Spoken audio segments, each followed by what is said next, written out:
What's good?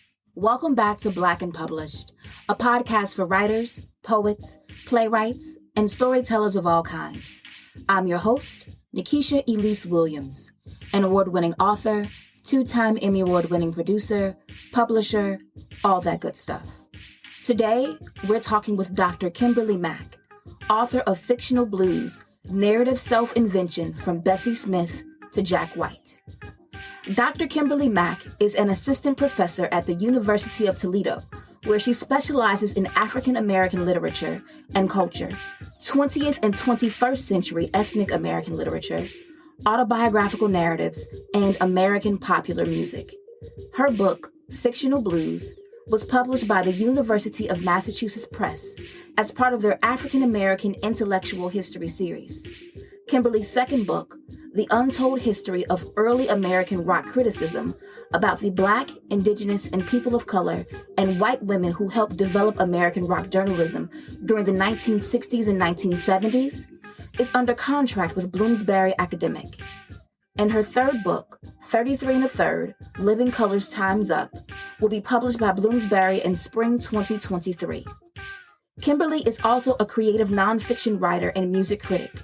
She has contributed her work to national and international publications, including Music Connection, No Depression, Relix, Pop Matters, and Hot Press.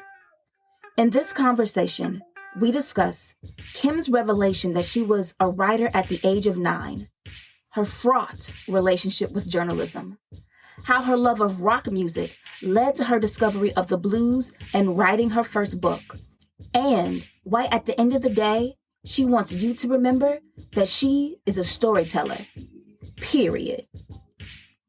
Black and Published family, let's welcome Dr. Kim Mack to the show.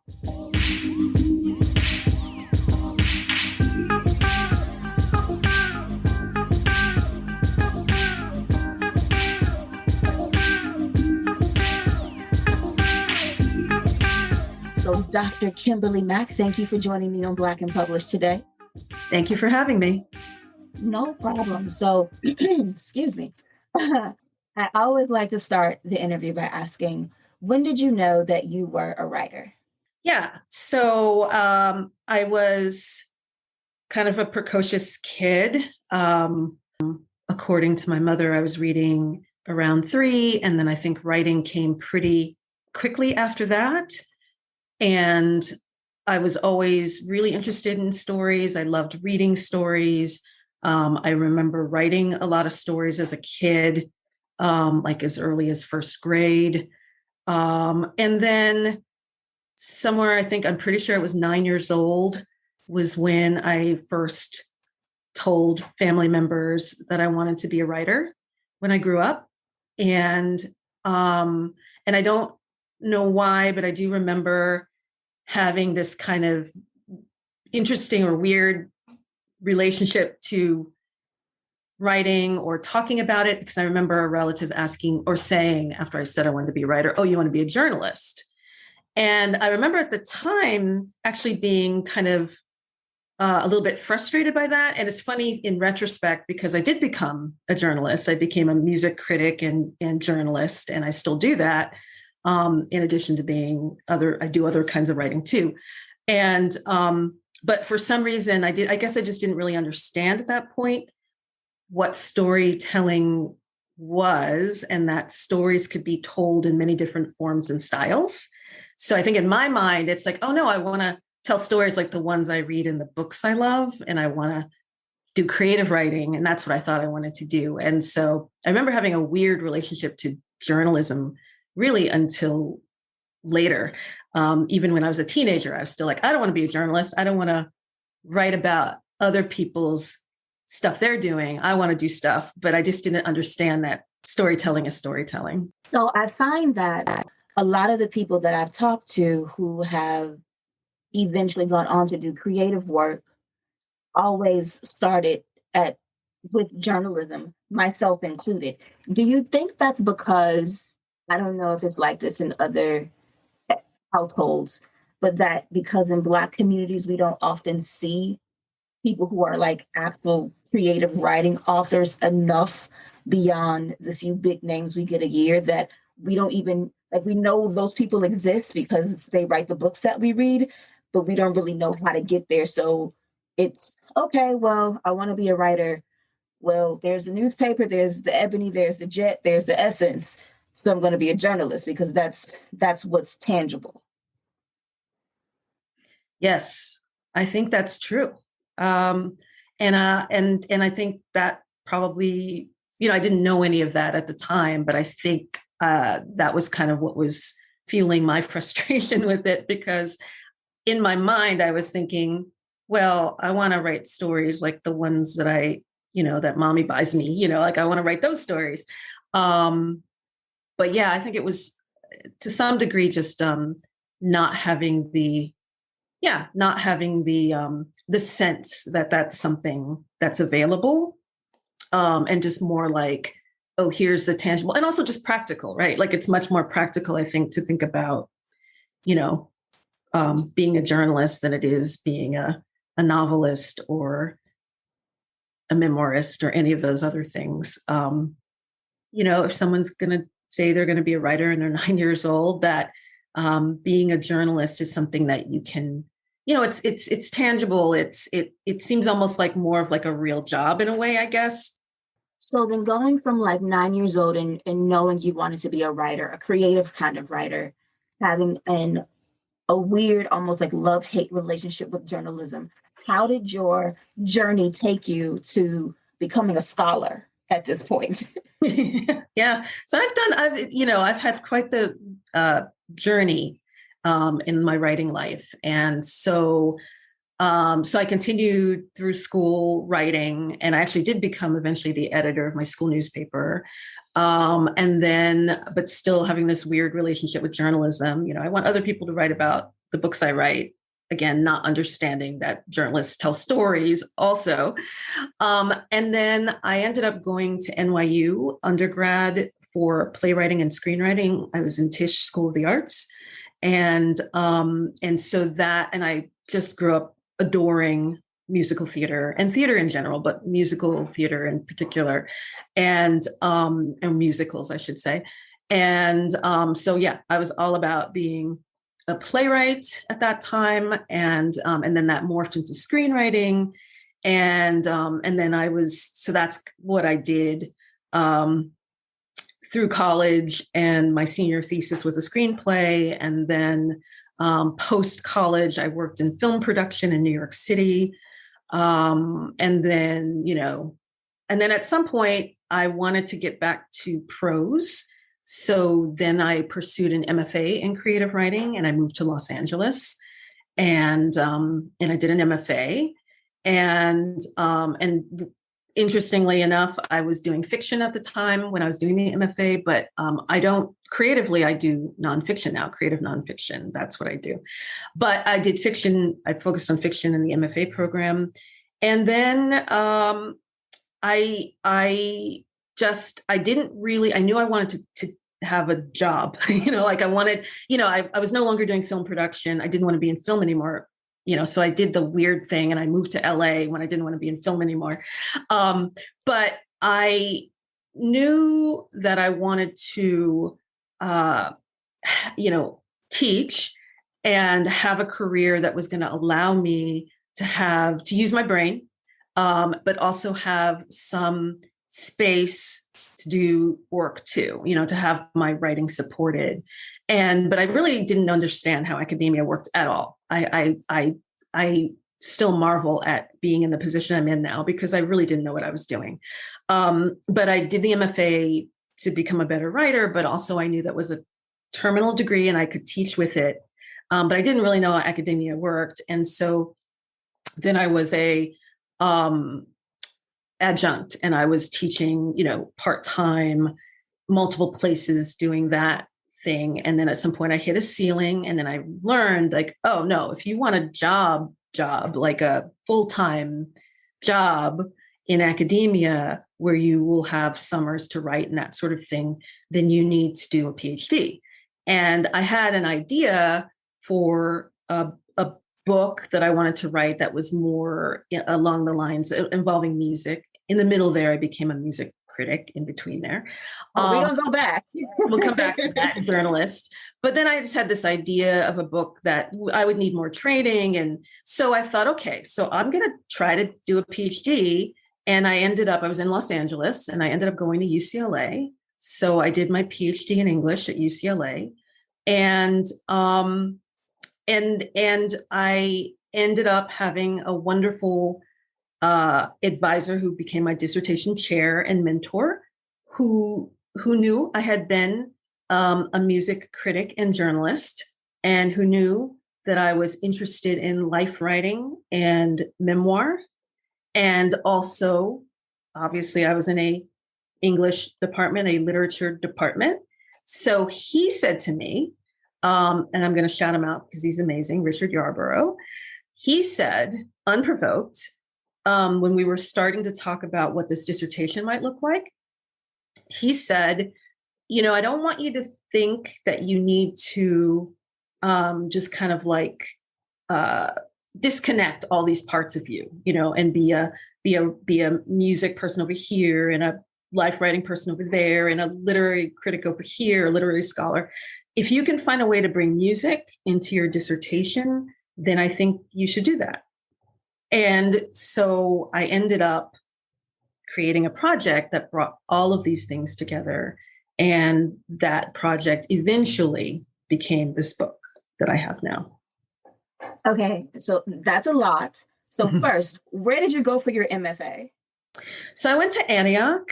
So I did the low residency program at Antioch University, Los Angeles. And so I didn't have to actually move to LA, but it was a good excuse for me to finally leave New York. I was born and raised in Brooklyn. And then I went to NYU undergrad, and I lived in New York until I was 32 years old. I never went away to school. And I always kind of, regretted not having left. So it was just an excuse for me to finally leave. Okay. And so where between undergrad in screenwriting, playwriting, working in film production, and going to Antioch, does the music critic come in?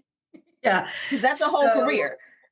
Yeah, I've done many things. So I'm going to shout somebody else out too now. So I was doing my MFA at Antioch, and one of the wonderful things, I don't know if they still have it, but I completed my MFA in 2003.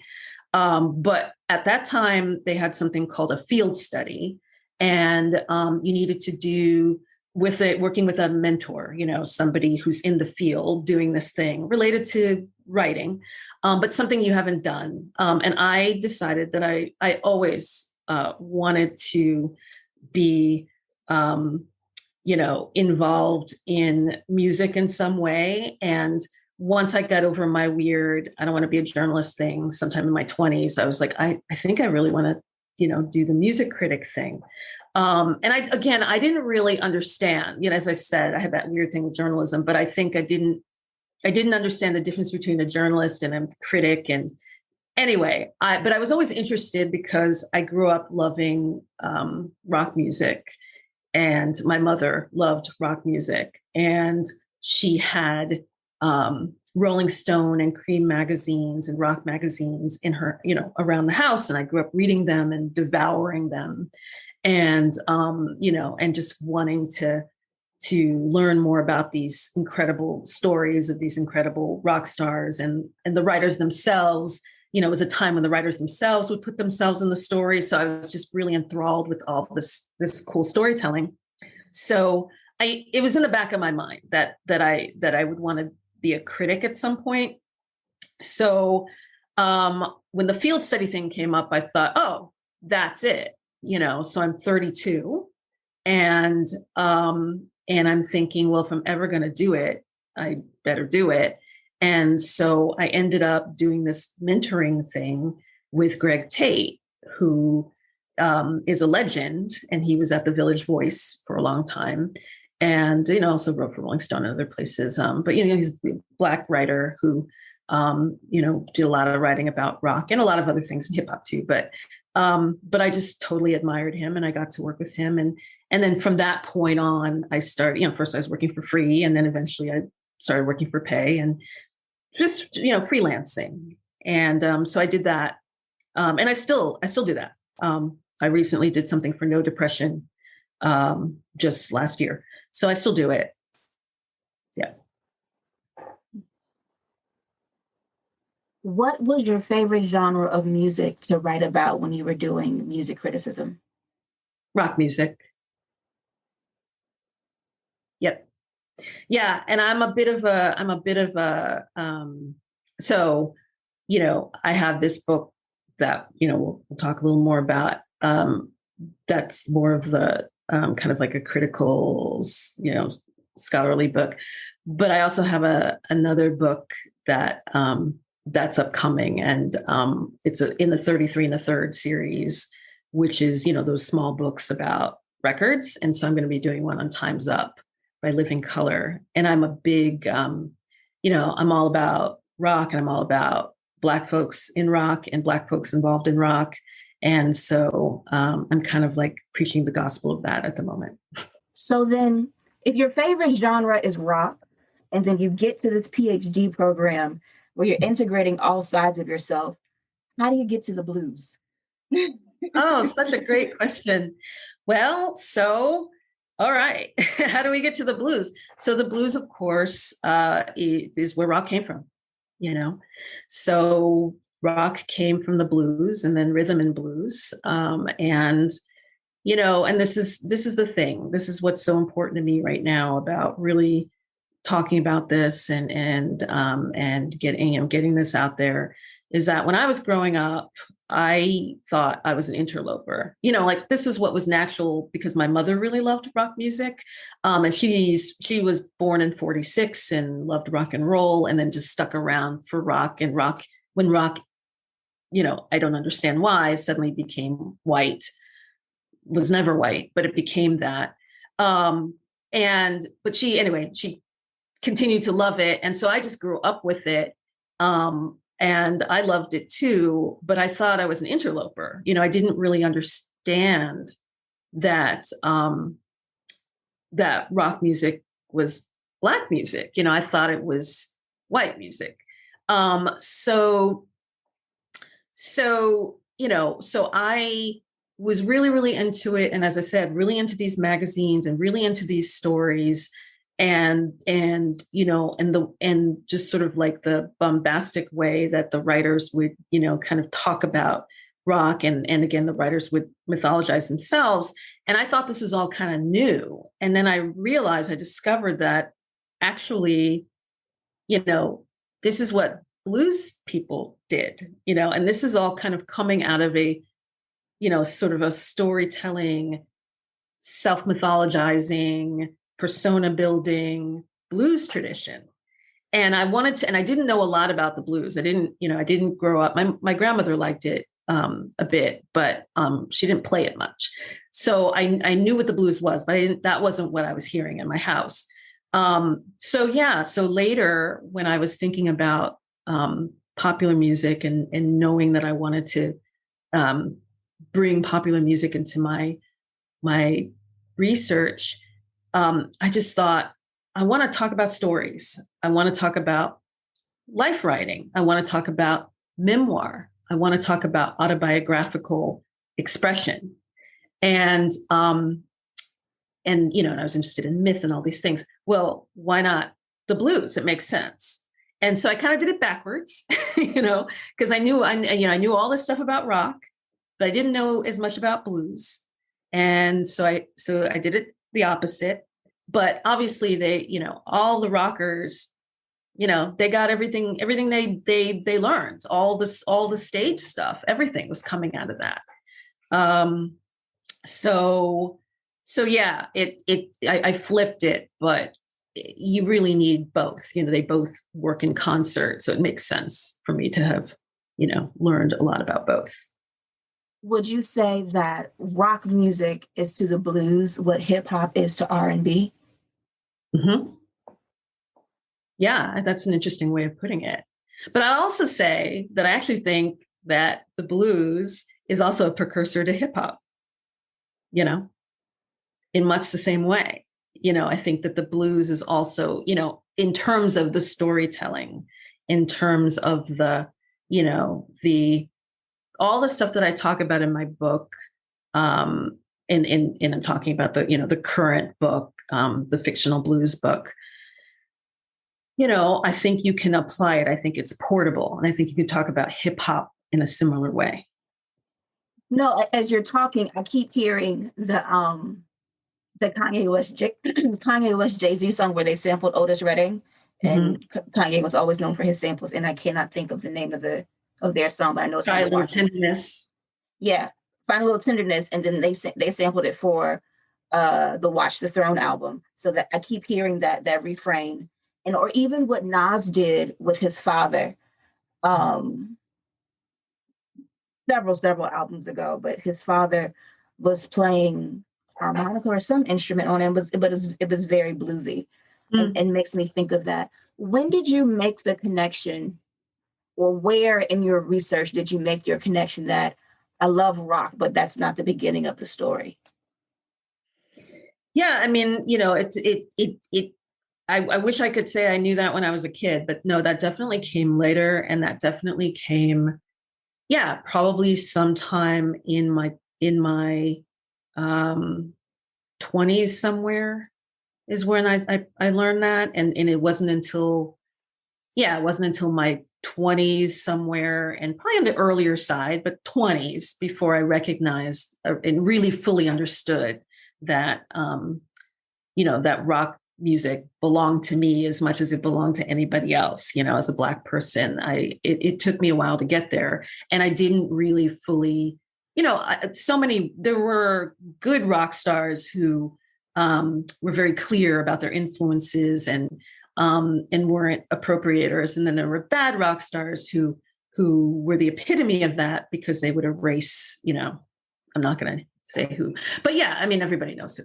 But but I knew, I was aware that the blues was a great influence for a lot of the rock bands I liked and artists I liked, but I just didn't know a lot about it, and I also wasn't thinking about it in terms of storytelling until later.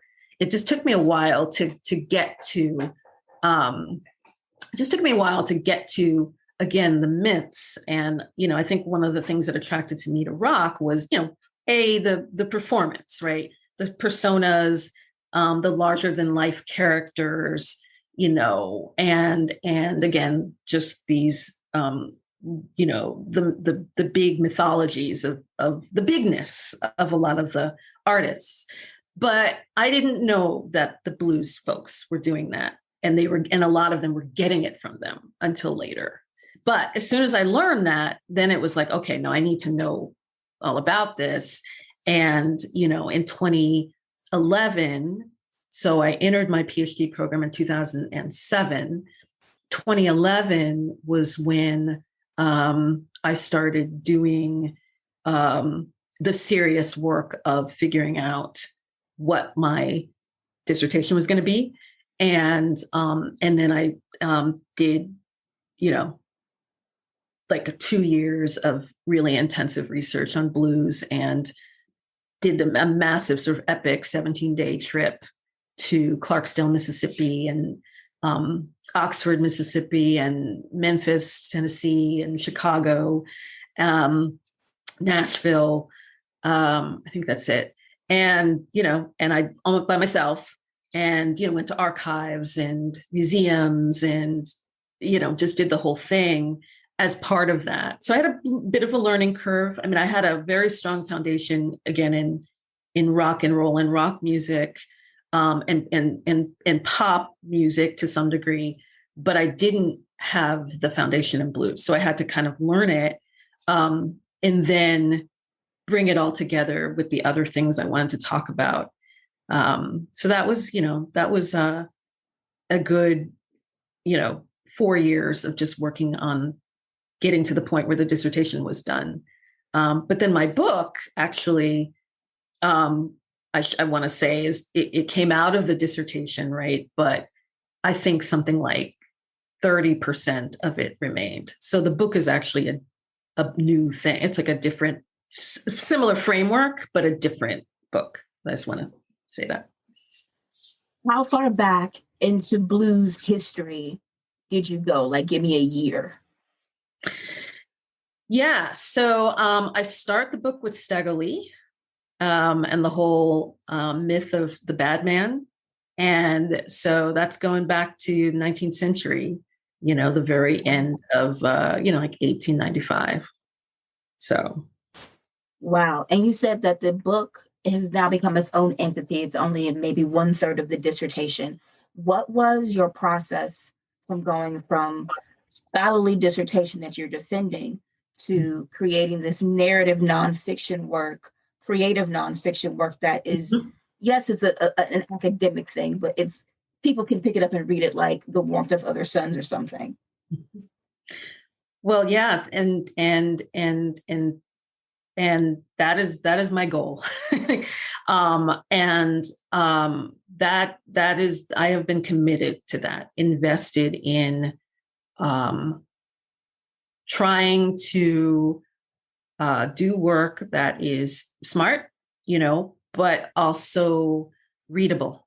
And I don't think that's controversial in any way, but it isn't something that everyone is committed to in academia. And I feel like that for me, that's what I want to do. And so the very first thing is figuring out the through line, the narrative through line, and really thinking about it as a story with a beginning, middle, and end. And each chapter builds on the other chapter. So that's just like basic. And when I did that, then I realized that my project, and I already had hopes for this when it was in the dissertation phase, being historical, but I realized it's really historical because this is a story about, my book is about story. It's a story about storytelling. So in order for me to do this the right way, I had to start way back, as I was saying, in the 19th century. I had to start from the beginning. I had to think about, because my book is making an argument for the blues as a storytelling art form, making an argument for the blues as not just a storytelling art form, but one where blues people make themselves through being, like autobiographical fictions, like these autobiographies are made up versus, the ways in which I think historically people have thought about the blues as being, the work of a certain person, a certain kind of person. Usually that's racialized, Black people from a certain class background or a certain geographical area or even a certain time frame. And it's naturalized, right? Like everything they're doing, it's just like natural, it's like, but I think what gets lost in there is the professionalism, the artistry, the careful construction of a persona, the things that they were doing in the early 20th century to like have a fan base, not unlike what artists do now.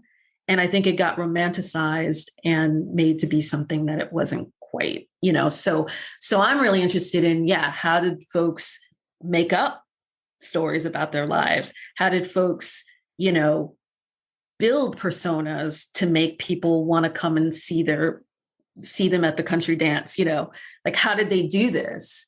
And so for me, the thing to make it less strictly scholarly and more, let me bring in a broader audience, was making sure that my book about storytelling was actually telling a story, starting historically, having a wide range of artists in it, artists that are in this conversation with like a Ma Rainey or a Bessie Smith or a Big Mama Thornton, but that are current. And then, just really having a commitment to language that's readable and accessible. Okay, so one more question before we get to the book, because we got to get to it. So in writing this, the stories that you're telling are both of person and persona, right? Mm-hmm. Okay. Yeah. So, right. So I should say It's looking at fictional characters, like as in works of fiction, like, so I'm an English professor. So looking at books like The Color Purple and Shug Avery, the character in there, and then also looking at real life people like Big Mama Thornton, so it's both. Okay, so we got to get to the book. I'm going to read the description and then I'll let you take it away with your reading. So, fictional blues, narrative self-invention from Bessie Smith to Jack White. It is the familiar story of Delta blues musician Robert Johnson, who sold his soul to the devil at a Mississippi crossroads in exchange for guitar virtuosity, and the violent stereotypes evoked by legendary blues badmen like Stagger Lee undergird the persistent racial myths surrounding authentic blues expression. Fictional blues unpacks the figure of the American blues performer, moving from early singers such as Ma Rainey and Big Mama Thornton to contemporary musicians such as Amy Winehouse, Rhiannon Giddens, and Gary Clark Jr., to reveal that blues makers have long used their songs, performances, interviews, and writings to invent personas that resist racial, social, economic, and gender oppression. Using examples of fictional and real-life blues artists pulled from popular music and literary works from writers such as Walter Mosley, Alice Walker, and Sherman Alexie, Kimberly Mack demonstrates that the stories blues musicians construct about their lives, however factually slippery, are inextricably linked to the primary story of the narrative blues tradition, in which autobiography fuels musicians' reclamation of power and agency. And Matt, take it away. Okay, so I'm just going to read a little bit. This is just the first few pages of the first chapter of the book that's called The Narrative Blues Tradition, Tall Tales, Myths, and Black American Folklore. The earliest written down version of the Stagger Lee ballad that San Angelo, Texas art teacher Ella Scott Fisher sent to folklorist and teacher John Lomax on February 9, 1910, begins as follows. 'Twas a Christmas morning, the hour was about 10, when Stagger Lee shot Billy Lyons and landed in the Jefferson pen. O Lordy, po Stagger Lee. In her note, Fisher states, this is all the verses I remember. The origin of this ballad, I have been told, was the shooting of Billy Lyons in a barroom on the Memphis levee by Stack Lee. The song is sung by the Negroes on the levee while they are loading and unloading the river freighters, the words being composed by the singers. The characters were prominently known in Memphis, I was told, the unfortunate Stagger Lee belonging to the family of the owners of the Lee line of steamers, which are known on the Mississippi from Cairo to the Gulf. I give all this to you as it was given to me. The effect of the song with its minor refrain is weird, and the spoken interpolations add to the realism. It becomes immensely personal as you hear it, like a recital of something known or experienced by the singer, unquote.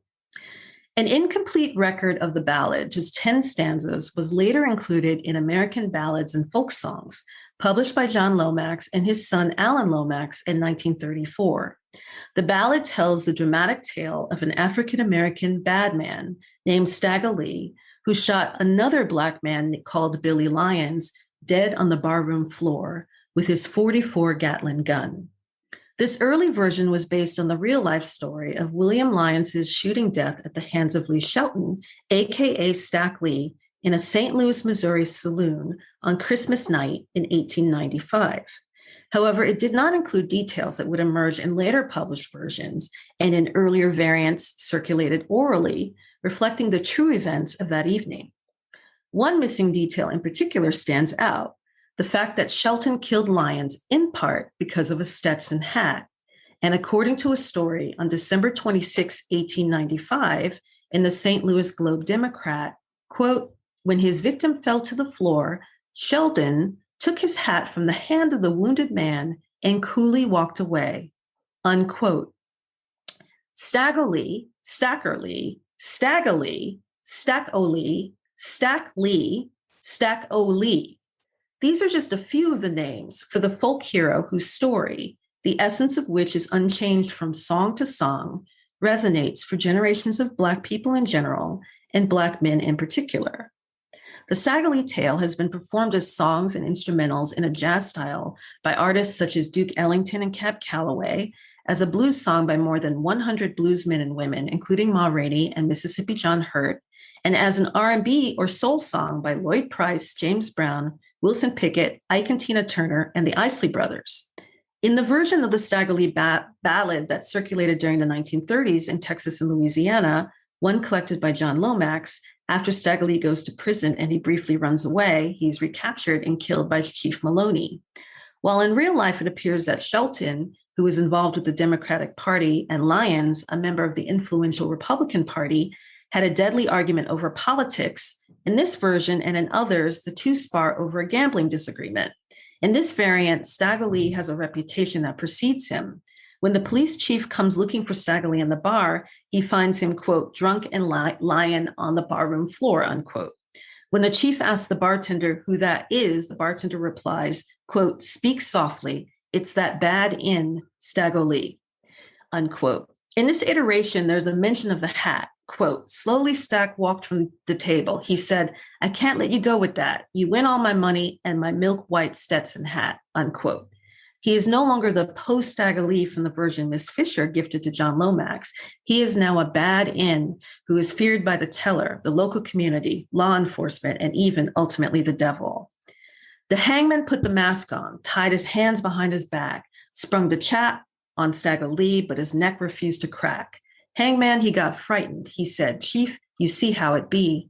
I can't hang this man. You better let him go free, unquote. Of course, Chief Maloney does not let Staggerly go free, opting instead to shoot him, quote, 6 times and decide, unquote. Staggerly finds himself in hell, playfully fighting with a new friend. Stack, he told the devil, come on, let's have a little fun. You stick me with your pitchfork and I'll shoot you with my 41. Staggerly say, now, Mr. Devil, if me and you gonna have some fun, you play the cornet, Black Betty, beat the drum, unquote. In the 1930s coda, in which Staggerly and the devil play music together, is a preview into not only how the Staggerly folktale became part of blues lore, but also how the bad man, more generally, became part of the blues tradition. So first, because it just caught me off guard, and what Isley Brothers song is the Ballad of Staggerly? Yeah, I mean, there's so that song, Staggerly, there's like a million versions of it, and the original song was written by Lloyd Price, but then there are just like a million versions of that song, and you probably know the tune if you heard it. It's just but people kind of remade the same song over and over again, but Lloyd Price's was the first. Okay. And then in listening to you go through the ballad and as many different iterations, you talk about the oral tradition and how that's not usually as respected as a historical text.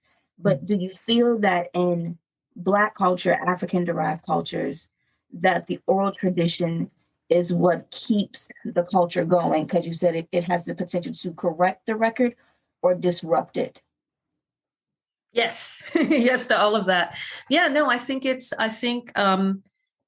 this is one of the main arguments I'm making in this book is that it's the oral tradition coming out of the African American folkloric tradition that creates a certain kind of storytelling, and this kind of storytelling isn't necessarily rooted in objective truth or not. It's about the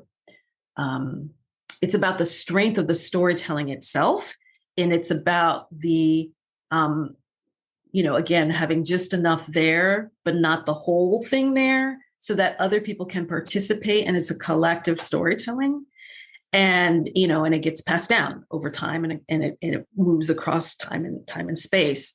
And this is very much a precursor to blues lyrics and blues storytelling. And so when you have blues makers in the early 20th century and beyond, who are saying things in their lyrics that might sound personal, and sometimes they are personal. There's a way to talk about the collective and still have it be personal. But I'm just highlighting the ways in which these folks are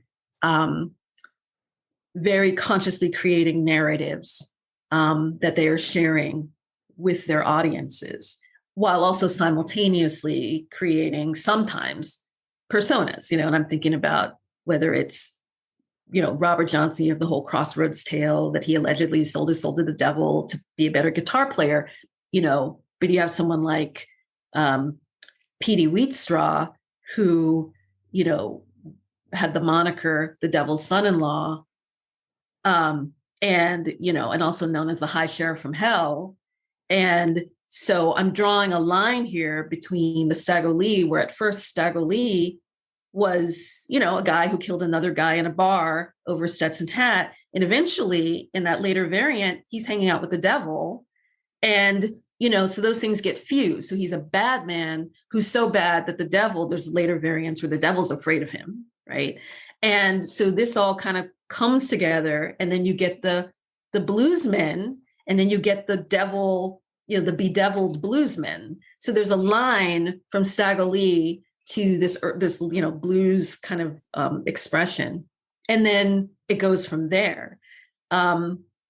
But in terms of the correction of the record, yeah, I think, in one of my chapters, I have a chapter on women, and I have a chapter on Big Mama Thornton's in that chapter. And so much of what I'm talking about there is the ways in which she uses oral storytelling to correct the record. Because Big Mama Thornton, is connected with two of the most important songs in the 20th century, Hound Dog and Ball and Chain. And Hound Dog, Lieber and Stoller wrote Hound Dog, but they wrote it with her in mind, with her voice in mind. And she was, by all accounts, heavily involved, obviously, in arranging the song, to sing it. And she felt very much, she took ownership of the song and felt like a co-creator because, she added embellishments and different things. And obviously she brought her voice, right? That incredible voice. And then Ball and Chain, she wrote, she composed it, but it didn't get released originally. And then Janis Joplin and Big Brother and the Holding Company did a version that helped Janis's star to shine at the Monterey Pop Festival in '67. And then, that song became synonymous with, Janis and the Big Brother and the Holding Company. But Janis Joplin, it's important to know, was very, very vocal and very, very careful to give full credit to Big Mama Thornton and made sure that she got royalties and all of that. But nonetheless, Big Mama Thornton in both cases receded into the background, didn't have the same success with those songs, although she had great success with Hound Dog. Hound Dog was a hit for her, but obviously Elvis Presley's version, sold more, etc. But Big Mama Thornton in the 1970s, and I talk about this in the chapter in the book, early 1970s, had this thing that she would do when she would introduce, she would talk about Hound Dog and talk about Elvis Presley. She's very vocal about that. But also when she would get on stage and perform Ball and Chain, she would have this monologue, and it's something that she would do every time, and it would be like, this is a song that I wrote. I wrote this song. This was a hit for me and Janis Joplin. She would just say it and say it and say it.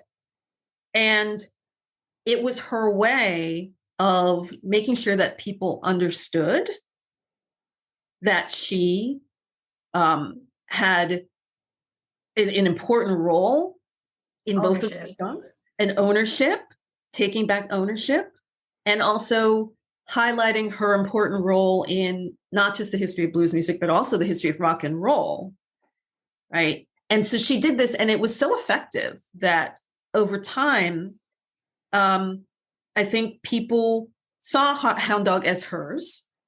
And of course, Alice Walker wrote that short story in 1955, right? That echoes that version of the story where she's the songwriter and Elvis buys the song from her. A version, these are versions. Um, Hard to say definitively, but it sure looks like versions of, Big Mama Thornton and Elvis Presley in that story in 1955. And but this, I think, just really speaks to the power of this oral, kind of correction of the record through orality on a stage and in interviews. And people just started to believe it. And then it's like, okay, yeah, she did write Hound Dog. It reminds me, well, in two tracks here. When you're talking about the bedevilment of the character, I don't know if you've seen the uproar recently surrounding the hip hop artist Lil Nas X and Yes. his song Montero and Call Me by Your Name, and then the video where he pole dances from the judgment room of heaven down into hell and then kills the devil and becomes him. It reminds me of that type of storytelling tradition, and how we're now even seeing it in, I guess he's Gen Z, from all the way back in 1895, you taking on this persona, you cavorting and colluding and in cahoots with the devil from the blues, and now we see it in this, this man who is a hip hop artist, but who also is LGBT identifying and is using that to tell his own story and taking on that persona too. It is quite fascinating. Yeah. So you say that, these artists, and I guess this extends to all artists in all genres in some respects, not just the blues, they invent these personas that resist racial, social, economic, and gender oppression. How? Yeah. So I mean,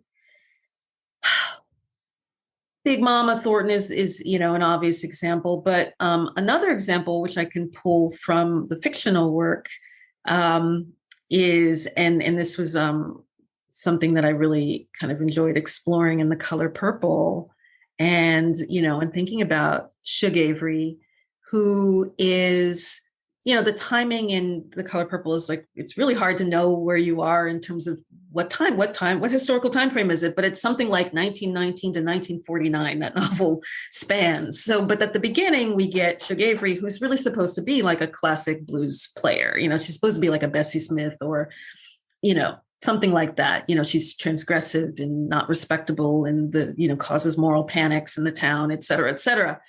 And so she does all of that. But what I ended up writing about her and the way in which she, and also I want to mention Seeley for a second, because of course Seeley it's an epistolary novel. So of course everything is through Seeley's perspective, right? Like she's writing all of these people into existence. We only get her point of view. So it's important to remember that she's always there. So we only get the story to the degree that she wants to share it with us.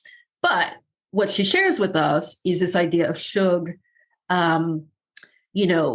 through storytelling. There's a moment where she talks to Seeley about her background and about her relationship with Albert and the way it was once upon a time, kind of trying to recuperate his image for Seeley, because of course Seeley and Albert have a completely different kind of a relationship than the one that Shug enjoyed with him in Once Upon a Time.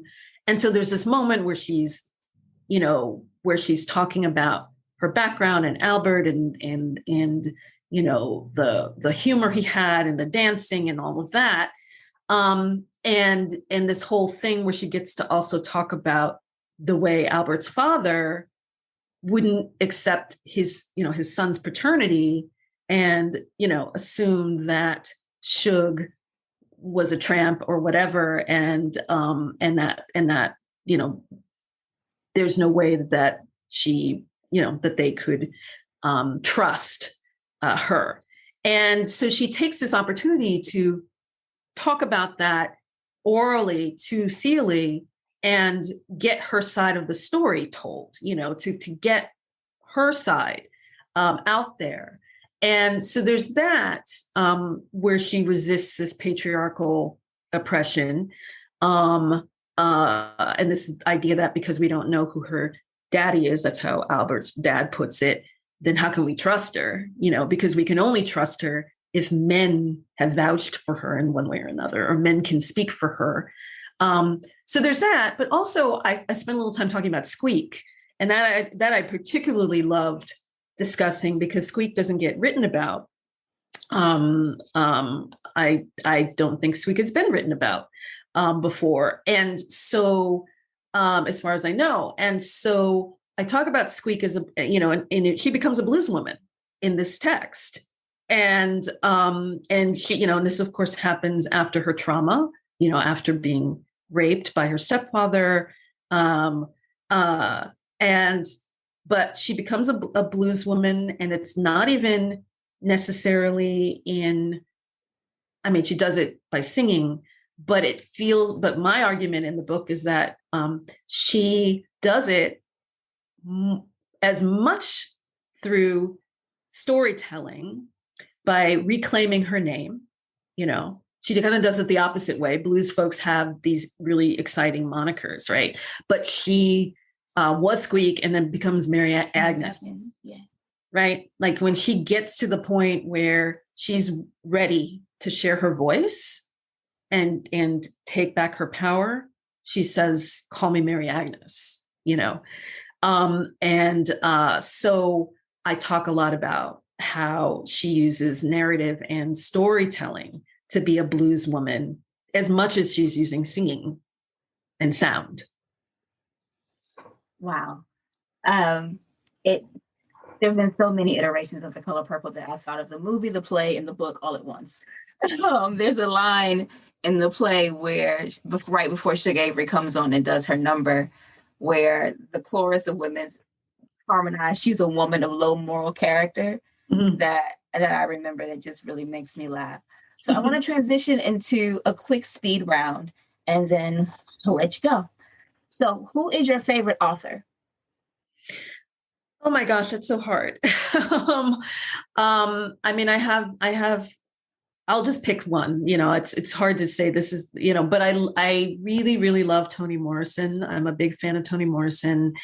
I happen to really love The Bluest Eye, her first one. And I've taught it many times. And I just think it's just a breathtaking work, and it's such an impressive first novel. And every time I read it, I find something else, and I never get tired of teaching it. I'll use that for one. So I love Toni Morrison. What is your favorite book? I could say, so there's a wonderful book, a book that I love quite a lot that's more recent. Again, this is not my favorite, but it's one that I love a lot. So Caucasia by Danzy Senna is a book that I've also taught multiple times. And I think it's just such a wonderful, nuanced book.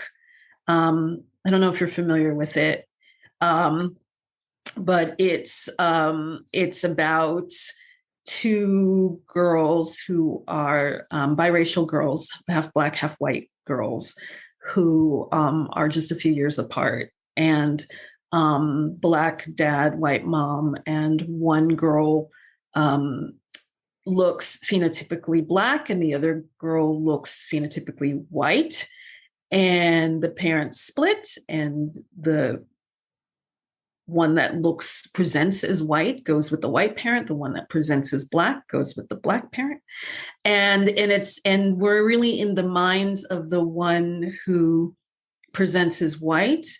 But she is Black and feels Black and suffers. And it's an amazing story. And I love that book. Who is your favorite blues singer or rock artist, since you're a rock fan? Again, really hard.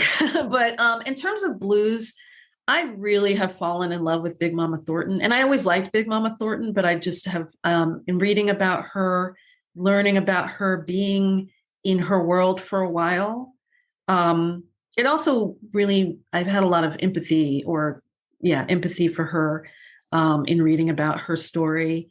So I would put Big Mom up there for blues. And for rock, that's just too difficult. But I guess there's so many artists. But how about I say from childhood? Because I feel like sometimes the bands that we love in childhood, those are the ones that kind of imprint on us in a certain way. And so a rock band that I just loved a whole lot from childhood was Blondie. I was a big Blondie fan as a kid. And so that's one. That's one band. What is your favorite blues song? So I really, again, hard, but so another artist I like a lot is Charlie Patton. And he has a song called A Spoonful Blues, which, speaking of how music, how blues narratives move across time, you also have this, of course, happening with the music. And so that was a song that had come from another song and then begat another song around, named similarly. But A Spoonful Blues is one of the ones I love by Charlie Patton. Which iconic blues figure, real or imagined, do you most identify with? You know what? It probably comes back to Big Mama Thornton again, and I think it's more like that. So when I was researching Big Mama Thornton for this book, and I researched a lot of people for this book, engaging with her history and really getting the strong, powerful sense of her impact, but also seeing how she struggled to have her voice heard and to have people respect her impact. Those were the only times where I remember like tearing up when I was doing research, reading about her. And so I guess I could relate in some ways to just wanting to get your work out there in the world, wanting people to hear you and hear your voice, and knowing and hoping that you're contributing something. But it's, we all know as writers, we don't always get the immediate feedback that we want to get. So, I think I related to her somewhat from that perspective, just being a writer and, an artist and wanting my voice out there. But also I just felt, such empathy for her when I was writing about her. And I think we're going to have the same answer for this last question, but I'm going to ask anyway. What Black blues singer do you think should get the movie treatment, a la Bessie Smith with Queen Latifah, or Ma Rainey with Viola Davis, or we had Cadillac Records? Is it Big Mama Thornton? Yes. I would be so are you there. Gonna write that screenplay since you have those film production roots? Oh my goodness! From your mouth to God's ears, yes, that would be great. We're gonna put that in the universe and say, Lord, that Dr. Kim is gonna give us the Big Mama Thornton movie. All right. So you talk about wanting to get your work out and know that you're contributing as a writer. Have you embraced where you are as a writer, or do you still struggle with exactly what it is that you're doing because it's kind of out in the ether type of thing? Yeah. So this was, this book that came out in December is my first book. And I am, you got two more on the way. And I have two more on the way. And I'm so grateful and so excited about that. But I do want to say something that I think is might be helpful to somebody. I'm just going to say it. I'm 51, right? And I'm going to be 52 this year. And so this is a long time coming. I started, as I said, I wanted to be a writer at 9. I articulated that to family. I put it out there. I went to school to be a playwright at 18. I've been at this a long time. And finally I have a book out there, and I'm so excited about it. And I have, as you said, a couple more on the way.